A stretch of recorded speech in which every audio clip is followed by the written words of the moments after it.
નમસ્કાર દર્શક મિત્રો, મિસ્ટર ગુજરાત ન્યૂઝમાં આપનું સ્વાગત છે। માત્ર હાઈવે પાટી ઉપર ઔદ્યોગિક વિકાસ, પણ ગામ દુઃખભરી હકીકત સાથે જીવતું રહે છે। ભચાઉ તાલુકાનું સિકરા ગામ ચારે બાજુ ઔદ્યોગિક એકમો છે। હાઈવેના પટ્ટે વસેલું ગામ છે, પણ ગ્રામજનોની જિંદગી ગટરના ગંદા પાણીથી ફસાઈ ગઈ છે। ગામમાં ખુલ્લી અને ઉભરાતી ગટરોનું દ્રશ્ય એવા છે કે ઘરના દરવાજા ખોલતા જ ગંદકીનો દુર્ગંધ ભભૂકે છે। પાણી નદીમાં નહીં પણ લોકોના રસ્તા અને ઓટલામાં વહે છે। ગામના લોકો કહે છે રોજિંદી લાઈફ બીમારીઓથી ઘેરી છે। બાળકો છૂટે રમવા જઈ શકતા નથી। તાજી સ્થિતિ મુજબ ગામમાં સ્કિન ઇન્ફેક્શન, ડાયેરિયા અને શ્વાસ સંબંધિત રોગોની પુષ્ટિ થઈ રહી છે।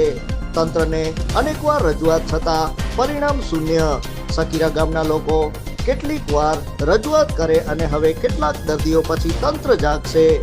મિસ્ટર ગુજરાત ન્યૂઝ તંત્ર પાસે માંગ કરે છે કે તાત્કાલિક ગટર નિકાસની કામગીરી હાથ ધરાય।